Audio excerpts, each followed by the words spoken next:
Okay, everyone, welcome to Reiki Radio. Today we have a special guest, one of my teachers, Frans Stiene. And before we get into today's conversation, I first of all want to thank you for being here and welcome to the show, Frans. Thank you. It's been just great. And I saw you the other day, so it was great. Yes. And now Yeah. we see each other again. So yeah, I'm looking forward to it. Yeah, I can't wait to share a little bit about that too, what it's like being in your class. So I was, thinking about it today. It's really interesting. So I met you 3 years ago through the podcast, and I'm sure plenty of people heard that episode, and you shared so many beautiful insights back then. And what was interesting was at that time you had come out with the Inner Heart of Reiki. And right after that interview, you were about to go to Japan for 3 weeks. Yes. So I do want to ask you a bit about that experience and how Reiki Insights came to be. But first, just curious about how you even got onto this path. How did all of this start for you? Oh, that's an interesting story. I was never into all of this, so I was more a party animal and drinking way too much. That was one of my issues. And also I suffered from when I was about 16 from some back issues, and it was called the Sherman disease, and I had lots of problems with my back and therefore also sciatica. And when I was 30 with my partner, we packed up in Holland and we wanted to travel through Asia, and we came first to India, and we went up to the north, and I just felt really crappy at that time, physically, with my back and emotionally. And we were in the Himalaya. And I've kind of now, and in hindsight, when I look back, there was a moment where I was laying in bed and my partner was doing sightseeing. And I go, man, I can't even get out of bed. This is just ridiculous. I have to do something for myself. And the next day I got out of bed, and then I started to meet all these different people. One said, you have to stop drinking. So I stopped drinking. And then there was a guy, and he said, oh, so a local healer is going to do something. Do you guys want to go? And we were with about 5 foreigners. And we came into this house, and it was packed with local people. And we were told that we could not really participate, but we had to sit at the back and we could just observe. Mm-hmm. And it was this woman. She was, as a local shaman, a local healer, a local enlightened person, really. And she would do these things. It was very dark, and she would call one by one the local people forward, and she would either touch them or say something to them, etc.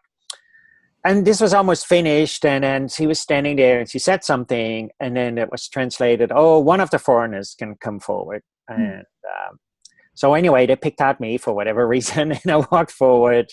I pointed to my back, and as soon as she touched me, I started to cry. My whole being was almost like on fire, and I felt I disappeared. There was... and if you've told me afterwards, did it last for 1 minute or 1 second or 2 days, I would have believed you all of these. So it was a really strange thing. And then I sat back and I go, what just happened? And really strange, the next day, all I wanted to do was go to the backpacker bookstore and buy books on spirituality. And I started to buy books on yoga, Buddhism, Taoism, and then I found a book on Reiki, and I thought, wow, this sounds interesting. And one thing led to another, and here I am. I've been teaching full-time the system of Reiki all over the world for the last 20 years. So that is amazing. Yeah, I've never heard your story before. So, I mean, that's really interesting. And it's funny to hear you say that you had back issues, thinking about how animated you are and like the high kicks and things you do in class. I'm like, really? You had back issues?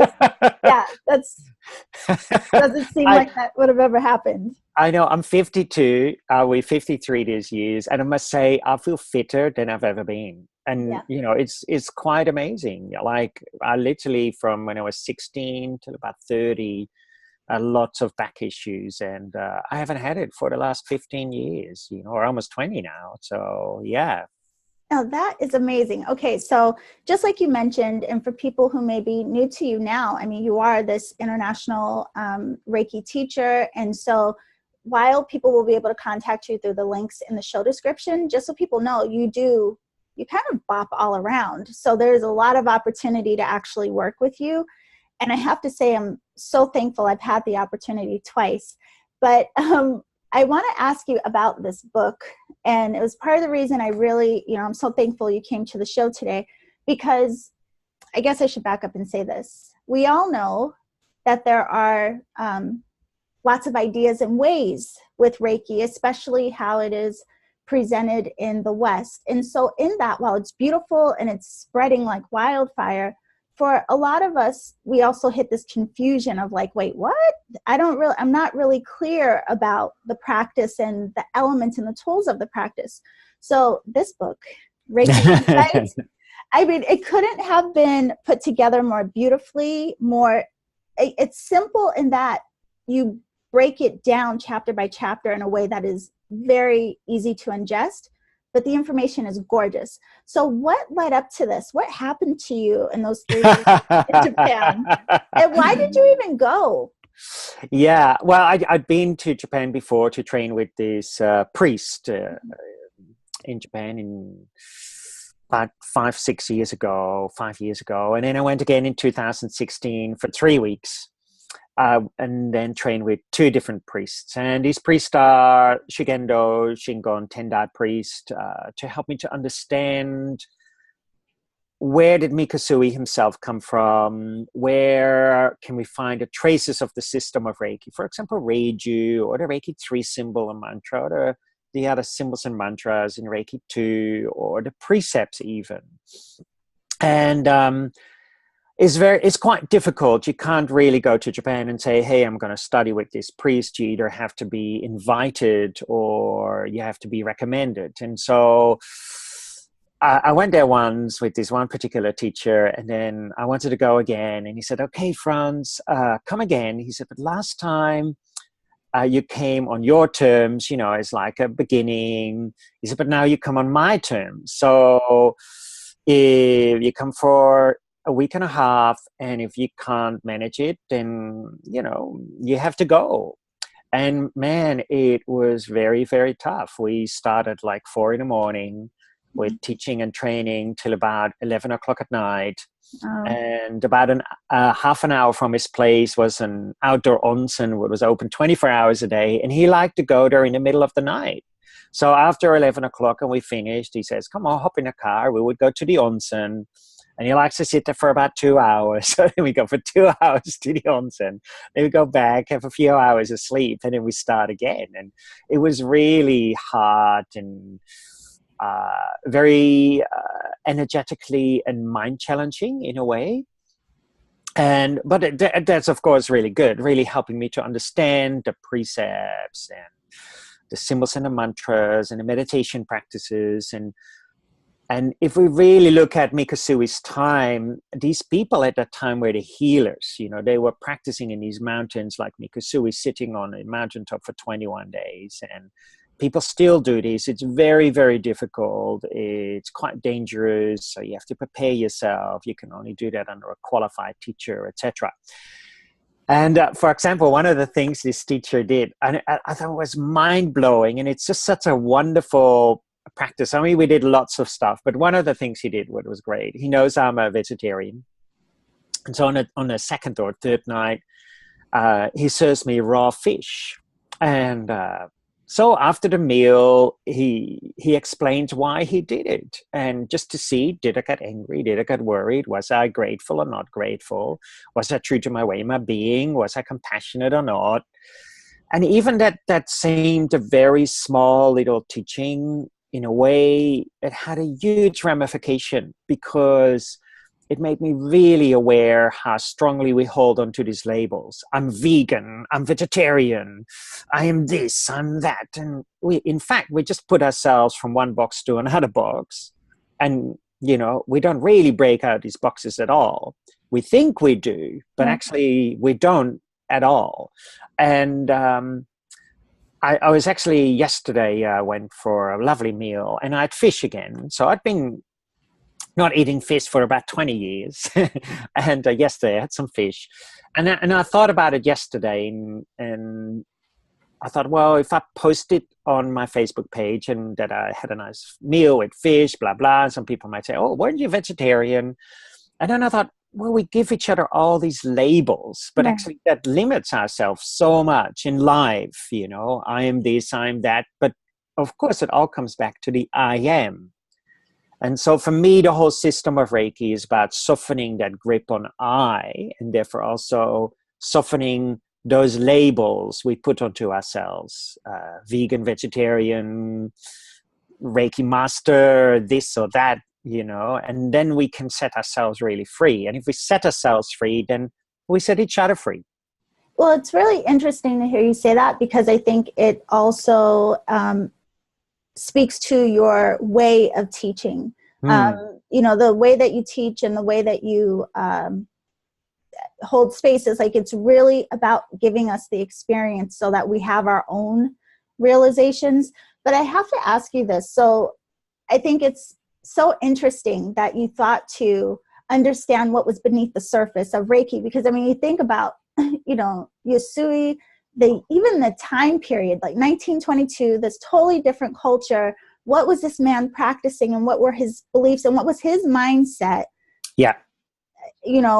Beyond just what we may see as these tools, so to speak. So when you felt compelled to do that dive into understanding in new ways, was it in part for yourself, or was part of it because you were already teaching and you really wanted to,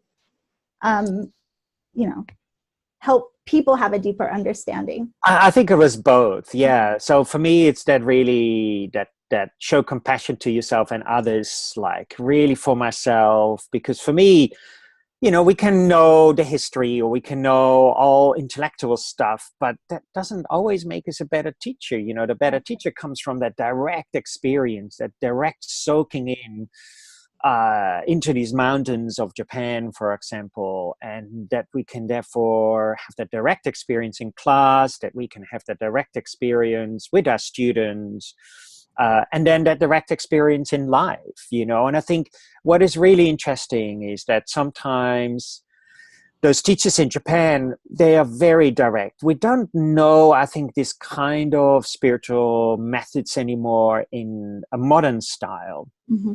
But I quite like it, because in a modern style, often we go, oh, yeah, it's all kind of soft and gentle. What is nice. But sometimes we have to be confronted. My teacher was confronting me all the time in that particular week and a half when I was with him. And then when I went for a week and a half with another teacher, and we actually went into the mountains, and they hang you over cliffs, no safety pin or no safety ropes or whatever, just your normal clothing. Mm-hmm. When I was there on Mount Omine, you go into the mountains, and the day we arrived in the evening, we're eating at this little temple. This mountain has been a practice ground for 1,300 years. It's absolutely amazing. You can't go there by car. You have to walk up, very steep. And you can only stay there if you belong to these particular temple groups and stuff like that. So we're staying on this mountaintop, and the teacher is chatting with the priest there. And I got a bit worried. And then, okay, what are you guys saying? And I go, oh, yeah, well, we're going to practice tomorrow. 2 people died there last year. And you have to sign a form that you do it all by yourself, that you're willing to do it. But the thing is, this confrontation, what they put you through, is quite challenging, but it's also life-changing. Now I think if we see a teacher saying something or provoking the student or provoking community, then sometimes people get a little bit, oh no, and there's almost like a blaming or pointing instead of taking self-responsibility. And you were in a class in LA, and one of the ladies sent me an email, and she said, oh, Frans, this is the first time we met. You look like the trickster or a mantis or an owl or whatever. She had these couple of different things, and a stork.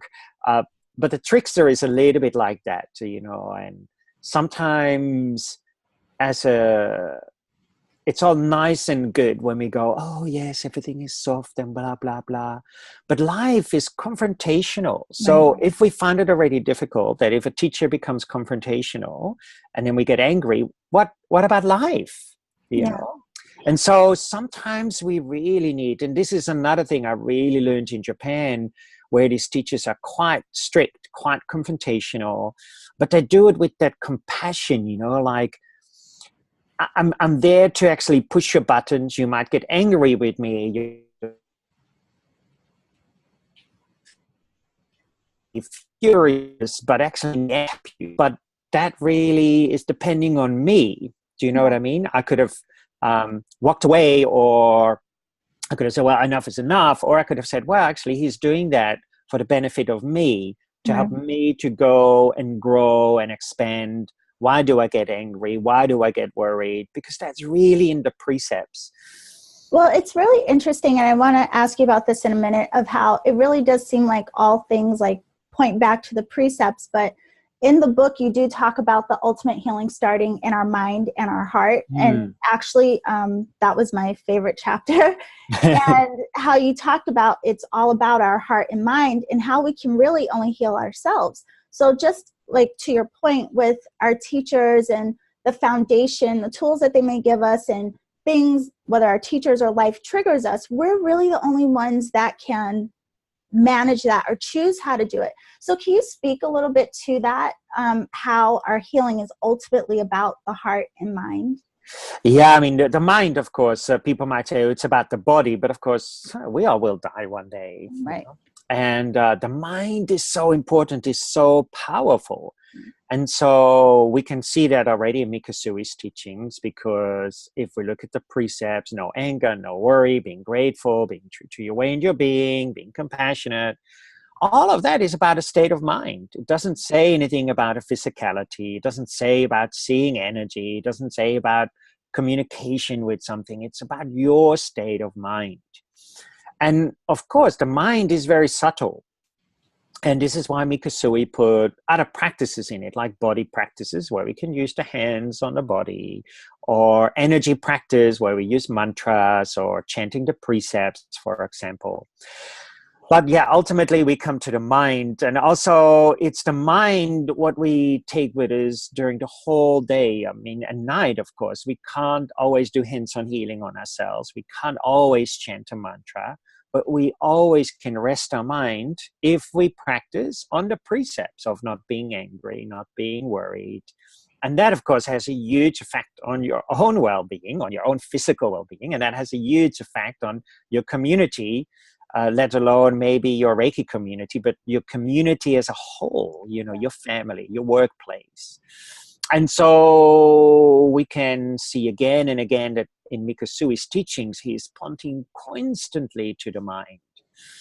And, you know, my body wouldn't do anything if it wasn't for the mind. My energy wouldn't do anything if it wasn't for the mind. And Right. it's very simple. If we have, I think I said that in class also, if there's a dead person laying here, we can see the body, we can see their eyes, but the person is not going to move because the mind has left the body. Right. And so therefore, you know, really important that we investigate the mind. You know, it's so interesting. I just remembered the aha moment I had in class, and what you're saying, it's reminding me of how all of the tools in Reiki, whether it's the meditative aspect, it's about, you know, that focus, that directing of the mind, and the precepts, again, how they really cause us to come into our direction and our way with our mind, and, you know, our choice and our perceptions, all of these things. But when I asked you about the hands-on healing, yeah, I really was like, wait, no, why do we put hands on? But it Yeah. was interesting too, how even in that practice, it is a way also of directing the mind, whether the mind of the person we're working on or our own mind. So, yeah, so that also brings me to, I wanted to ask you about the system of Reiki and what this is to you, because in the book you do talk about it being this system of rediscovering our true nature. Yeah. So what does that mean to you? Well, for me, for me, the system of Reiki is really about rediscovering our true nature or our true self, or Mikasui points it out wonderfully as the great bright light, Mm-hmm. or he explains it wonderfully, is being a human being as a true human being, what means no anger, no worry, being grateful, being true to our inner being, being compassionate. And that for me is really the essence of that true self, your true nature. And through the practices of hands-on healing, the symbols and the mantras, the precepts, the meditations, and Reiju or initiation, slowly we start to lay bare this beautiful bright light. However, and I think this is the most important thing, is that the teacher can only give you the practices. You have to sit on your butt to do it. Mm-hmm. And this is what I really saw also those 3 weeks in Japan. They were really testing me. Have I sat on my butt? We're going to trigger you, Frans. We're going to make you see if you get angry, see if you get worried, see if you get fearful, see if you want to run away, see if you want to yell at me or whatever. Have you integrated since you started practicing with us, have you integrated these precepts? Mm. And that really is only what you can do yourself. There is no magical trick. There is no magical symbol. As we all know, it's really, really difficult. So that really is why also Mikasui sat on his butt for 21 days to meditate on Mount Karama. He wasn't there picking his nose. He was meditating. Those practices are tough when you sit for 21 days on a mountaintop. And now it's become so simplified in a way.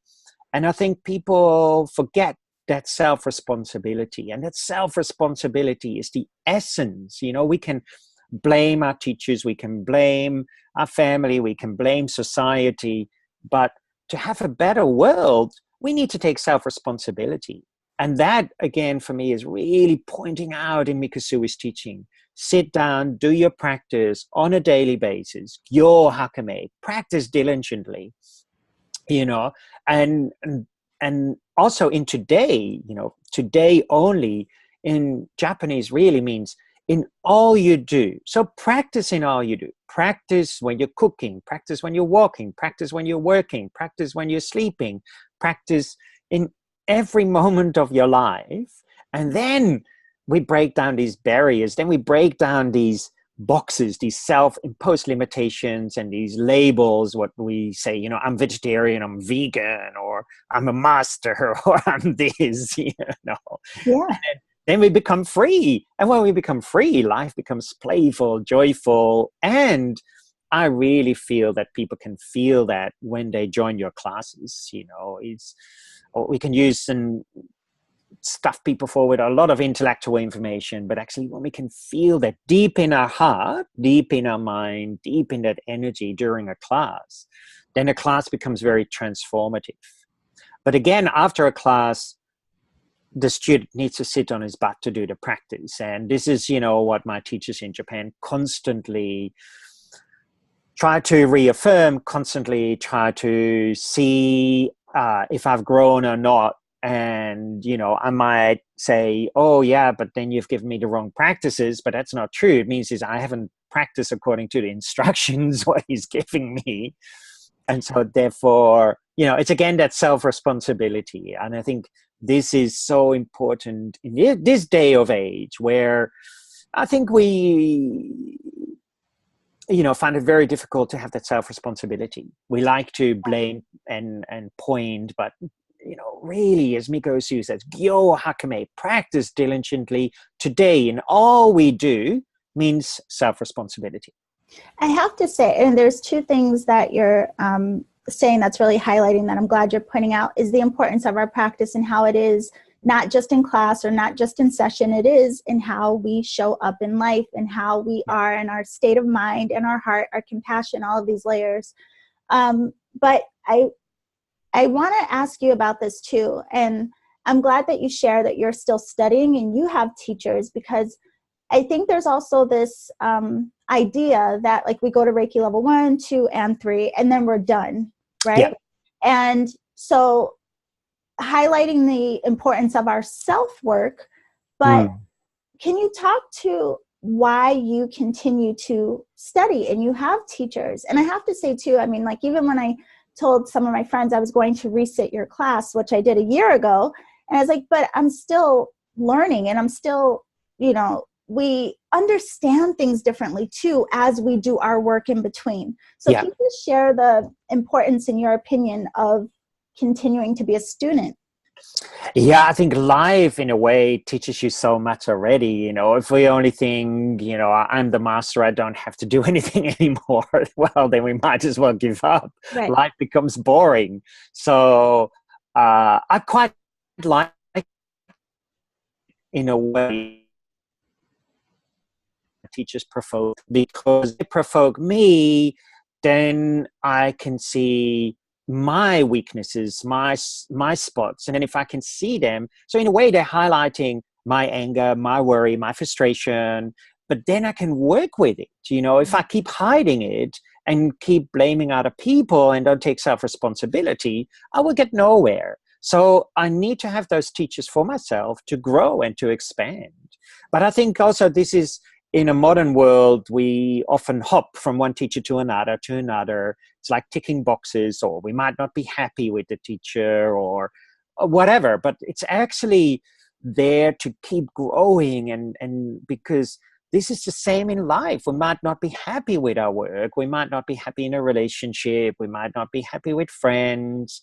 But if we keep hopping from one thing to another, we end up very lonely and depressed, and we can see this. We live in a very depressive society. Depression is one of the biggest diseases now in America, and it is more so than cancer, for example. So it's really interesting. And for me, that is because we don't take that self-responsibility, to really practice.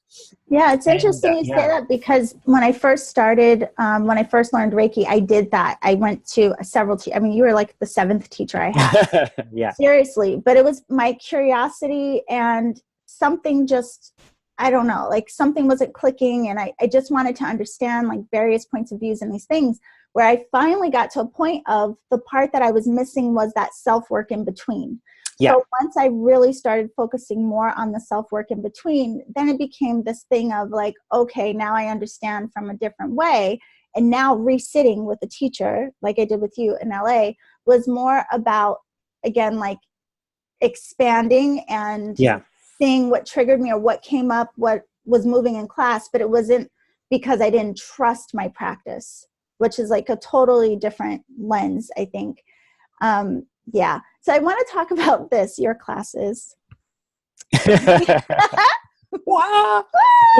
Yes. So I've done Shippuden with you twice. Yeah. I am one day going to do your Shoden and Okuden as well, just because I would love to have that experience.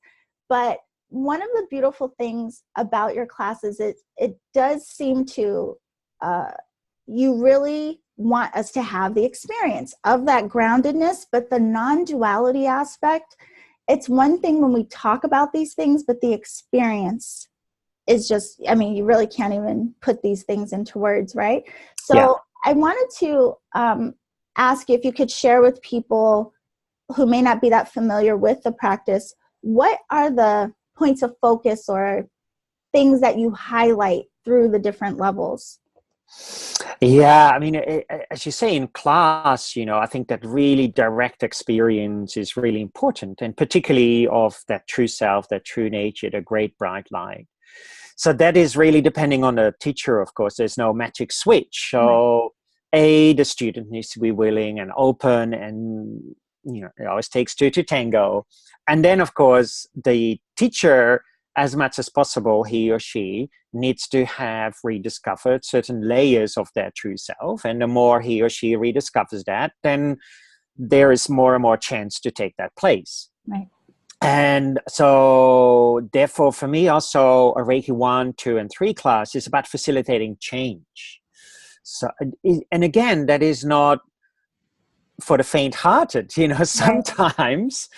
Sometimes that can bring up a lot of emotions, a lot of feelings. And I think this is, again, where sometimes I think we see spiritual practices, oh, we're going to be all like this. and it's going to be nice and fine and joyful. But that's not a spiritual practice. A spiritual practice is stirring shit up and Yeah. dealing with it and taking, again, that self-responsibility when it comes up. And that is such an important element, you know. And this is, I think, in the past where people were called a spiritual warrior, you know, because they had to dig deep, they had to confront themselves and really facilitating that change. And, you know, if we keep putting ourselves, again, I come back to those boxes. Oh, we put ourselves into, oh, now I'm going to be this. And then in reality, we say, I'm going to lead my normal life. Oh, now I'm going to be spiritual. But in fact, we stick it in the same kind of box, the same kind of limitations we put on our spirituality as we have in our life. So that for me is not really spirituality. Spirituality is about stepping out of this box and freeing yourself up of these self-imposed limitations.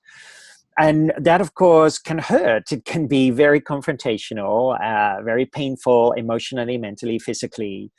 And, you know, this is therefore, again, coming back to your own personal practice and that direct experience in the class. So classes is not always fun. Of course, we try as much to have fun, because sometimes I think also some people think that spirituality has to be very serious. Yeah. But for me, it's about life, and life is not all about serious, it's about having fun, enjoying. And, you know, people like the Dalai Lama are wonderful examples of that. Their joy and their expression and their fun when they're teaching is just brilliant. And, you know, I think we can look towards these people and see them as our teachers, even if we might not do any training with them, but see how they behave in class, how they behave outside the class.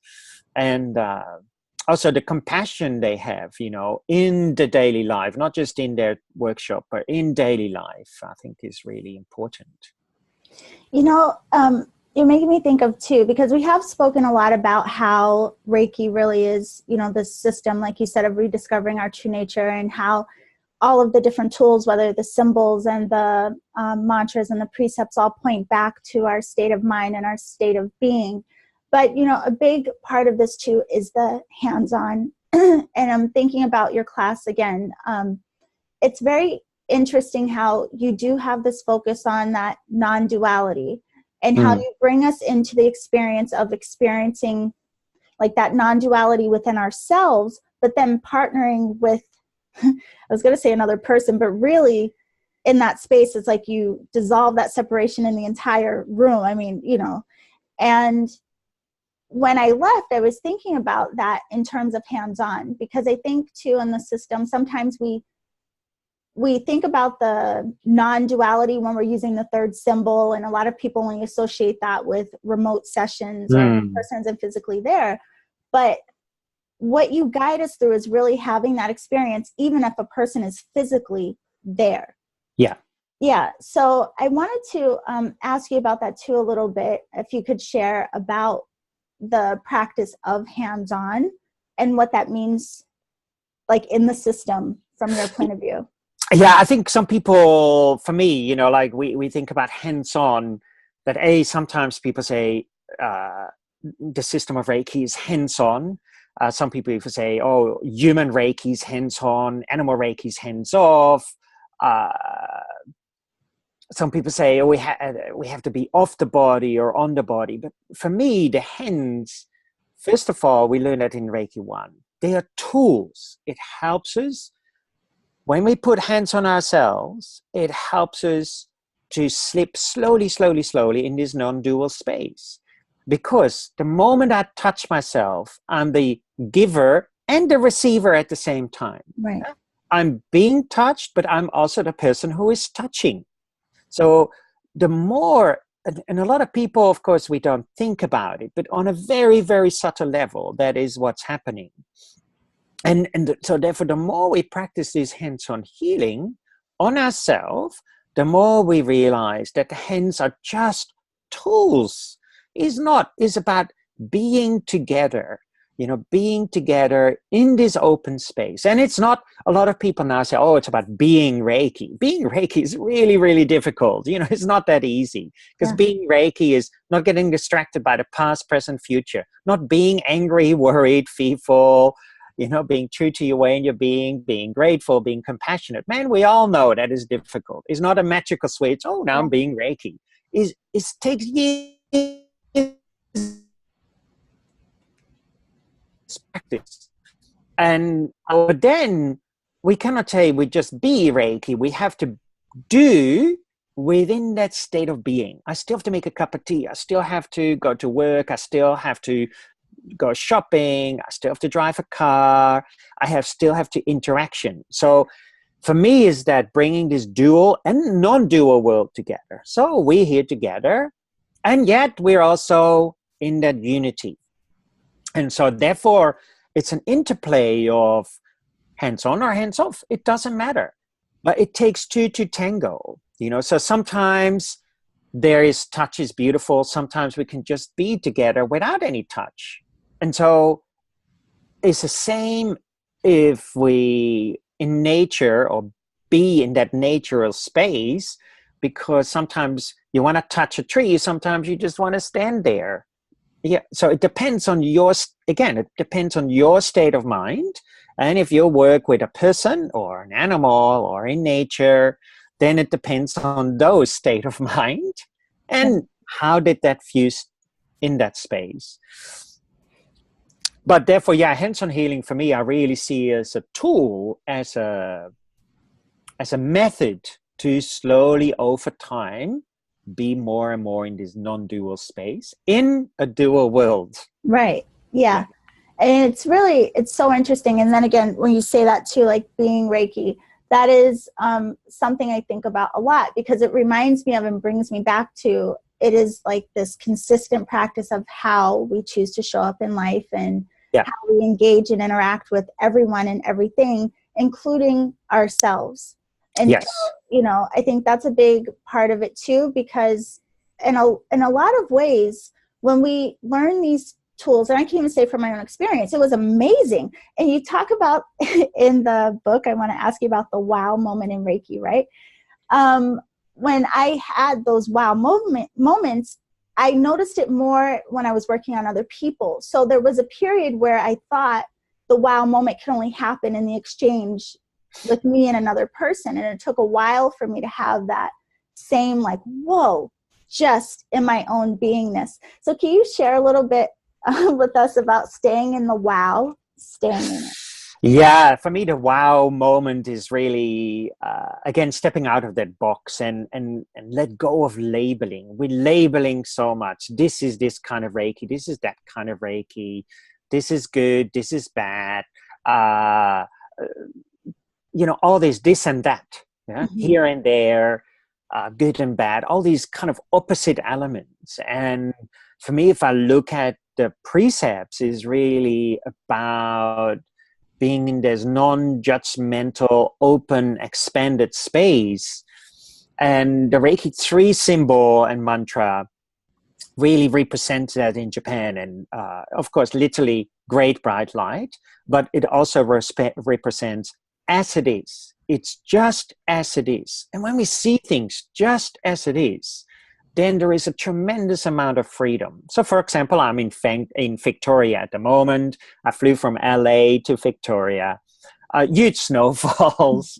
The trip, what was meant to be only like maybe, 4 hours, 5 hours, lasted much longer. Delays here, delays there, flights canceled.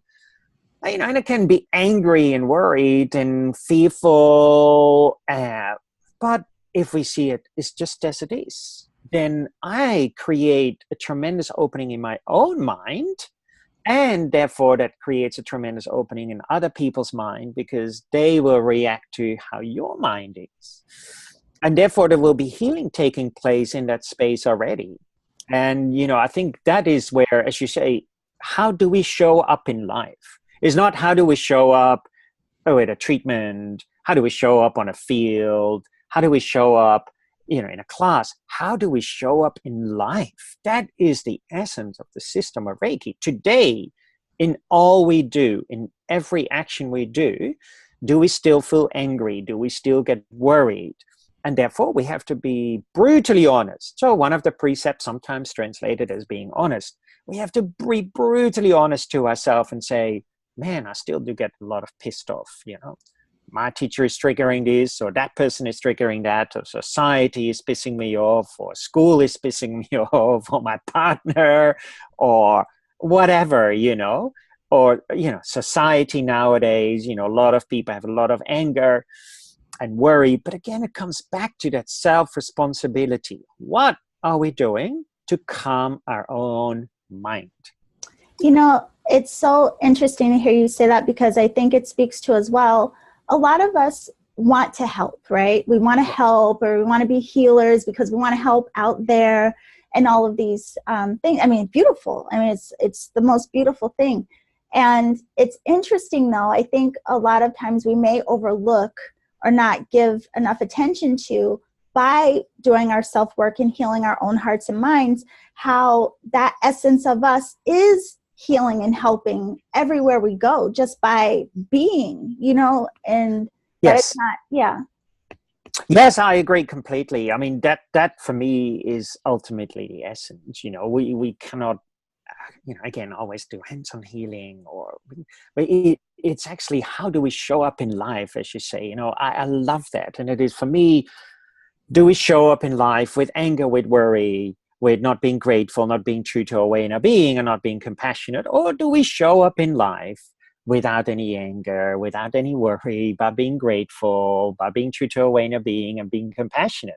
And that in itself is healing, is super healing for yourself, because you set yourself free, and therefore it's super healing for someone else, you know. And I think that is the most important element in our modern day society, what we can do for ourselves, you know, hands-on healing or hands-off healing or debating this or that. Just be free, be open in that space. But again, self-responsibility. Yes. So I have to ask you again, coming back to the book, and again, I think this book is great for anyone who wants to understand the system of Reiki Insights. What inspired this book? And from your point of view, who is this book really for? Well, the book was really inspired when I went to Japan in 2016 and trained with these two people, a very intense, say the first week and a half was in a monastery, just me and the teacher. And the second week and a half was in the mountains, standing under a waterfall, in the mountains. Like you would do quite scary things to overcome your fear and your worry and those kind of elements. And so, again, for me, I don't see it really as these 3.5 weeks, because you stir up a lot, you know, that's a lot of things are happening, very intense. And then, you know, you come back home and then you have to integrate what has changed. And that might take another 6 months to a year. Mm-hmm. And so that really started to percolate. And that is really where Reiki Insights came from. So for me, we can say it's a Reiki book, but for me also, it's beneficial for people who don't practice Reiki in a way, because even that, you know, I don't practice yoga, but sometimes I read a yoga book because the essence or the philosophy behind it is beneficial for my own well-being. Not how to stand in a posture, but the essence, the philosophy, the idea of yoga, for example, or of Tai Chi or martial arts is very beneficial and can help it. So, yeah, it just depends on people, what they want to get out of it.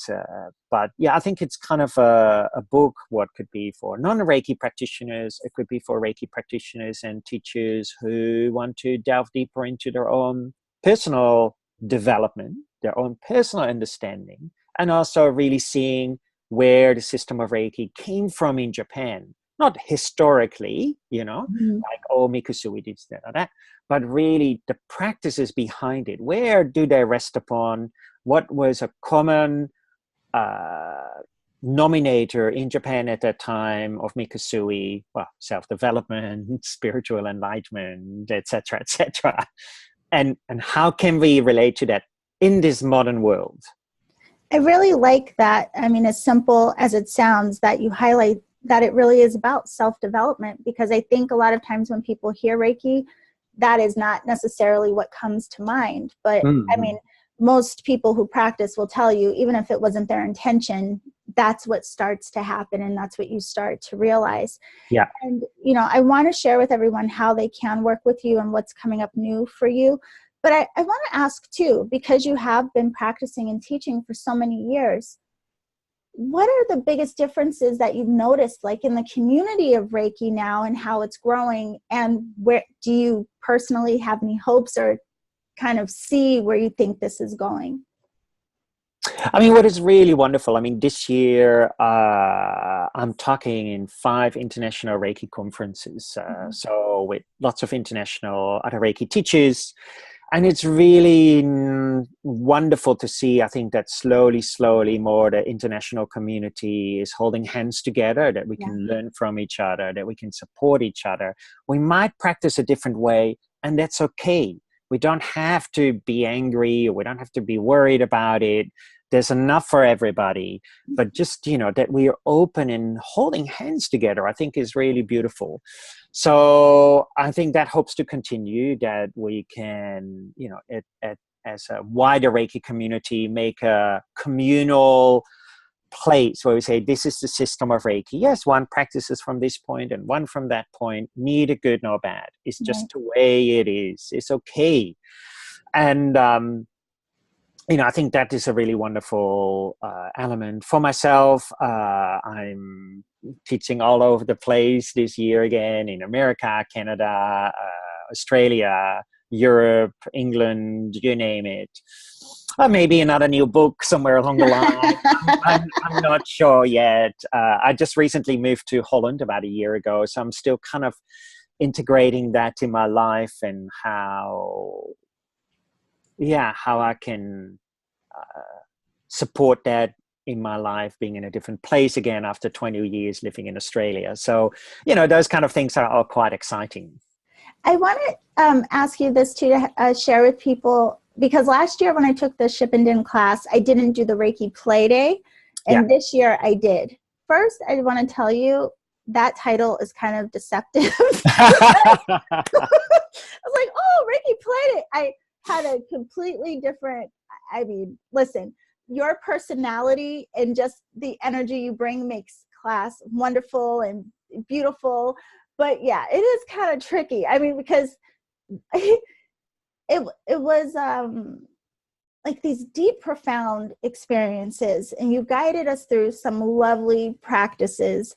And I just wanted to know if you can share that with people, if they do look up, you know, your classes. Are Reiki Days open to all practitioners, whether they've taken your classes or not? And what even inspired that? Yeah, it's open to everybody, even non-Reiki practitioners. So it's just really, I call it like Reiki Play Day, because I quite like it too. Yeah, again, for me, it's this, you know, sometimes we have to throw a little bit of the unexpected in it, you know, because for me, that's, again, that confrontational, we have to confront ourselves to look at our own inner demons. It's not always easy, but so yes. So for me, the play days or the retreats I'm teaching, I do quite a few Reiki retreats.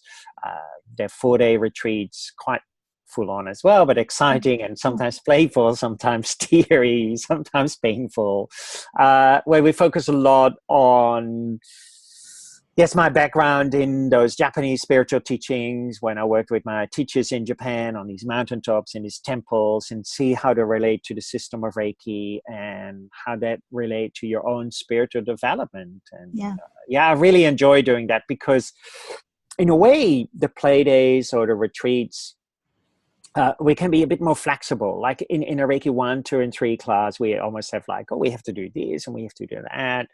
But in those kind of days, we can be very, very flexible on what we're doing and how we do it, how long we do it, and how long we practice. Yeah, But Well, I have to say, it was beautiful. I mean, it was an amazing experience, just not what I expected because of the title. I was like, oh, what? I don't know, and again, you're so much fun. You really are. I mean, I thought we were going to be doing maybe cartwheels and there, who knows what would happen, but I it will might say, happen. You never know.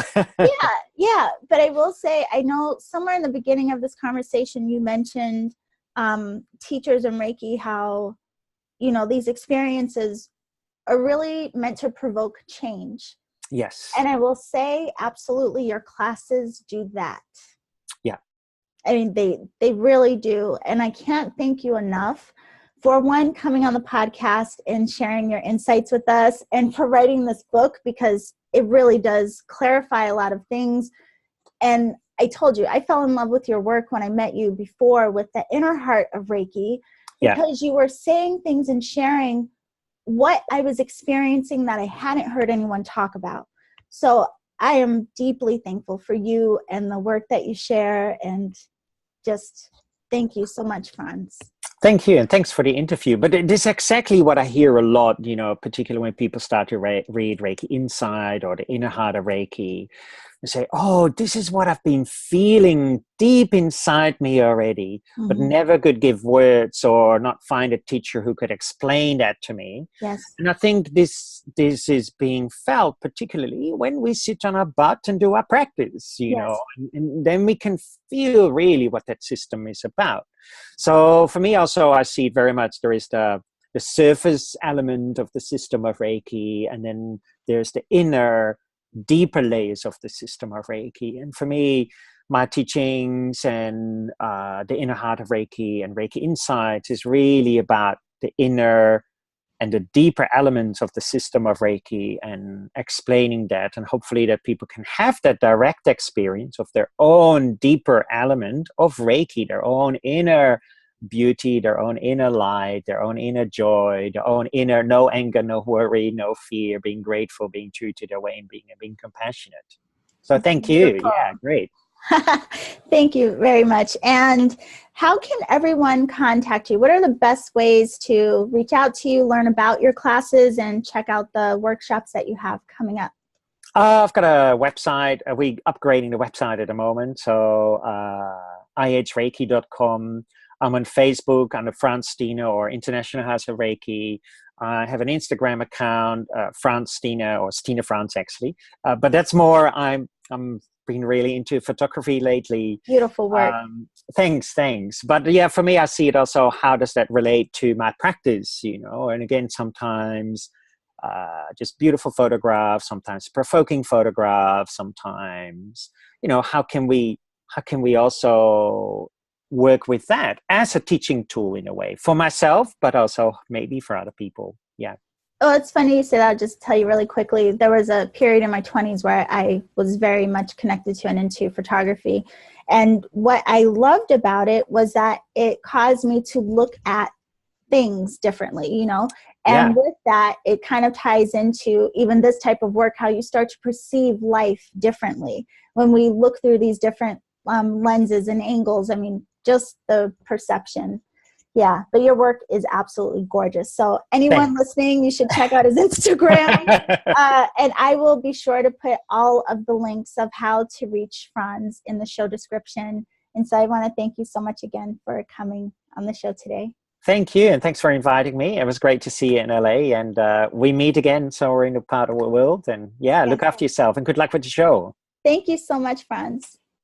Bye, everyone. Bye.